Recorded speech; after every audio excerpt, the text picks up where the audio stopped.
That's the basis of finding false patterns like God's. Now, what's the difference between the wind and a dangerous predator? The wind is an inanimate force. A dangerous predator is an intentional agent. And his intention is to eat me, and that can't be good. So what we also do, in addition to finding these meaningful patterns, is infuse in them agency. That is, it's alive, it's real, it has intention, and its intention is not good, so I better assume it's real. And this is the basis of animism and spiritism and polytheism and monotheism and the belief in angels and aliens and demons and spirits and poltergeists and gods.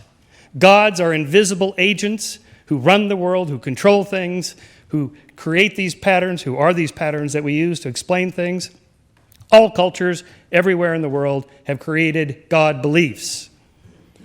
Gods with these intentional, that are intentional agents. So my question tonight is not, like in my book, why do so many people believe in God? Here's a theory, which I just outlined for you. But for tonight, I want to ask, what's more likely? That our opponents here happen to pick the right God and the right religion among all the about 10,000 different religions and about 1,000 different gods that humans have constructed socially, anthropologically, psychologically in the last 10,000 years. 10,000 different religions, 1,000 different gods. Our opponents agree with us that 999 of those gods are false gods. They are atheists like we are atheists. What I'm asking you to do is just go one God further with us.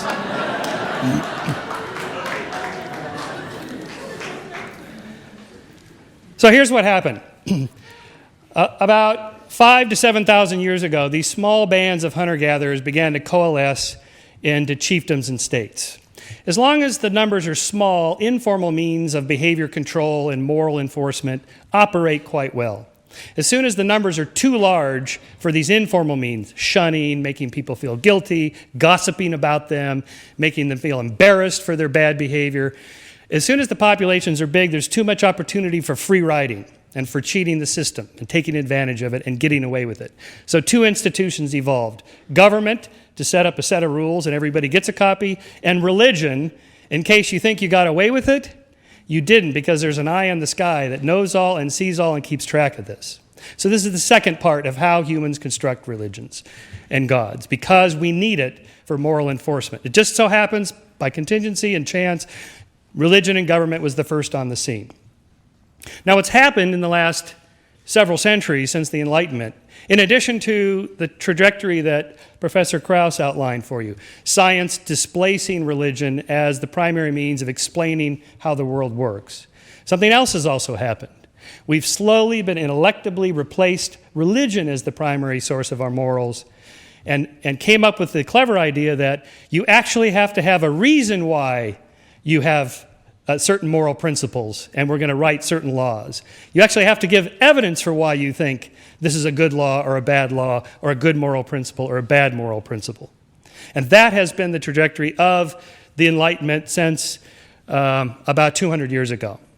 And so again, what's more likely, that one of them happens to be the one true religion and the one true God, and all those others that have been constructed are false gods, or that, as we can clearly see, anthropologically, socially, psychologically, and so on, this is what people do to get along. They construct religions, they construct moral systems, and so on. We now know that we can do this without gods. In fact, we do it quite well without gods. Northern European countries do just fine with much lower rates of religiosity than we have. It is possible to do that, and that is what we've been doing. Now, I want to finish with just one comment on the resurrection, since Ian brought that up.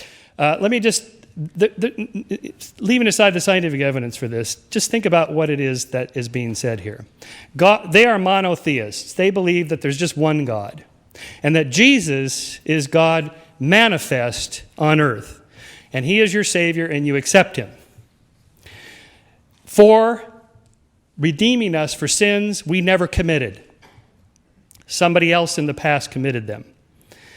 So as I understand this, God sacrifices himself, to himself, to save us from himself. If that sounds as incomprehensible to you as it does to me, I urge you to vote for our side. Thank you. Thank you, Michael Shermer. And our motion is Science Refutes God. And now our final debater speaking against this motion, Dinesh D'Souza. He is the best-selling author of many books, including What's So Great About Christianity. He is also the director of the documentary 2016, Obama's America, and a former policy analyst in the Reagan White House. Ladies and gentlemen, Dinesh D'Souza.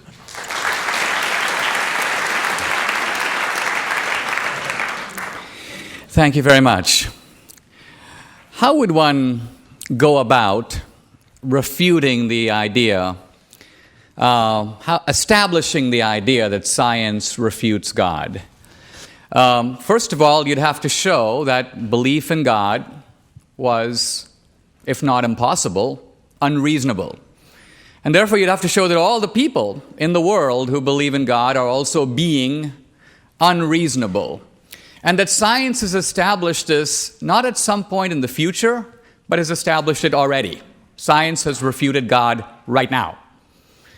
Now, on the face of it, this is such an odd and difficult and preposterous enterprise. Why? Because actually the questions to which God is the answer are really fundamentally not scientific questions. Here's what I mean. Here we are as human beings, we're thrown into the world. And we can't help, if we're curious, if we're thoughtful, to say, first of all, why is there a universe? Second, what's our purpose? What are we doing here? Third, what's going to come after? We're going to die, but what next? Now I ask you, what are the scientific answers to those questions? And in fact, the answers are, from science, don't have a clue, don't have a clue, and don't have a clue. Why? Because none of those questions is amenable to being decided empirically. Science can show how we got a universe, but not why. On the question of what our purpose is here, science is completely silent. Moral issues are in a way outside the province of science. Why? Because science deals with what is, and morality is what ought to be. And finally, on the question of what comes after death, what possible empirical evidence can science provide on either side of that question? So because science is in no position to refute God, what we get from the other side is pop psychology. And we've been getting pop psychology from atheists for several hundred years. It's an effort to explain why people believe instead of providing any kind of a real refutation. You remember a few decades ago, Freud basically said that God and religion could be dismissed as wishful thinking. We wish for a better world, and so we make one up. Well, that would kind of explain heaven, which satisfies wishful thinking, but it really wouldn't explain why major religions have invented hell. Who would wish for that?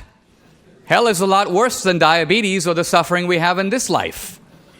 And then you hear people like Richard Dawkins say, well, belief in God depends on where you're born. If you're born in Afghanistan, you're going to be a Muslim. If you're born in Tulsa, Oklahoma, you're likely to be a Christian. Michael Shermer alluded to that a little bit when he talked about multiple gods. But the sociology of the origin of belief says nothing about the truth of a belief. I'm sure that people who are born in Oxford, England, are more likely to believe in Darwin's theory of evolution than people who are born in Oxford, Mississippi. I'm sure people who are born in New York are more likely to believe in relativity than people who are born in New Guinea. What does that say about whether evolution or relativity is true? Nothing. The genesis of a belief, how you came to it, has nothing to do with whether or not that belief can be sustained as a matter of argument. The reality is, and we keep hearing a lot about Darwin, because the last good argument against God came out in the 1850s. Science has made a whole bunch of discoveries since then, but they point in the opposite direction. And therefore, what you find very often from atheists is now highly complicated defensive maneuvers to account for things that atheists resisted all the way. When the discovery of the Big Bang came, This, by the way, was at a time when most scientists believed the universe was eternal.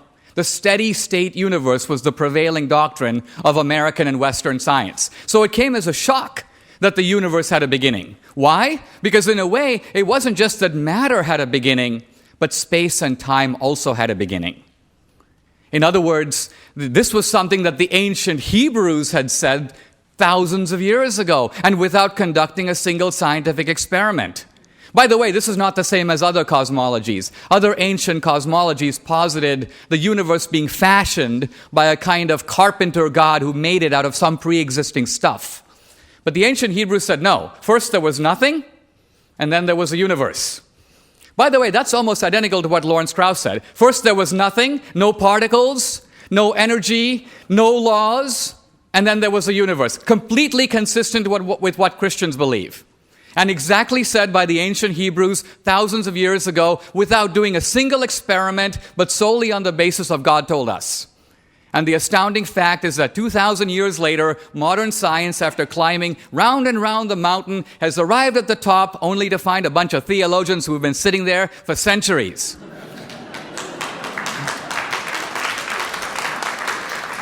Now, the fine-tuned universe has become now a tremendous embarrassment to atheism. Why? Because ultimately it shows that the laws and constants of nature are fine-tuned, not only for the existence of life, but specifically for human life. I want to note that this is an argument completely immune to Darwinian attack. This is not about whether the horse, the dog, and the wolf had a common ancestor. Let's remember that evolution, powerful theory as it is not a theory of life. It is only a theory of transitions between life forms. It's not about the origin of life. It's simply about how life form A gave rise to life form B. And the fact is that there have to be certain conditions, self-replicating cells, and an old universe, an old Earth, that are necessary for evolution to take place. In other words, the fine-tuned universe is a precondition of Darwinian evolution itself. We are living at a time when religious believers do not need to be afraid of science. They should, as I do, embrace science and welcome science because correctly understood, far from pointing away from God, science thrillingly points to God. Thank you. Thank you, Dinesh D'Souza. And that concludes round one of this Intelligence Squared U.S. debate, where the motion is Science Refutes God. Now, keep in mind how you voted at the beginning of the evening. Remember, we're going to ask you to vote again at the conclusion, and the team that has changed the most minds at the end of the debate will be declared our winner. Now we go on to round two, where the debaters address each other directly and also take questions from you in the audience and from me. We have two teams of two. They are arguing out this motion, Science Refutes God. Lawrence Krauss and Michael Shermer are arguing for the motion, and they are basically making the argument. Number one, they're saying they are not arguing that science disproves God, but that science makes the existence of God very, very unlikely. They point out their argument that the universe is so badly designed, actually, for human life that it's highly unlikely that anybody would have thought this up. They also say that God is a human creation, that this is established in history, psychology, anthropology, and that in the past, science was the answer to in the past, God was the answer to a question that science has never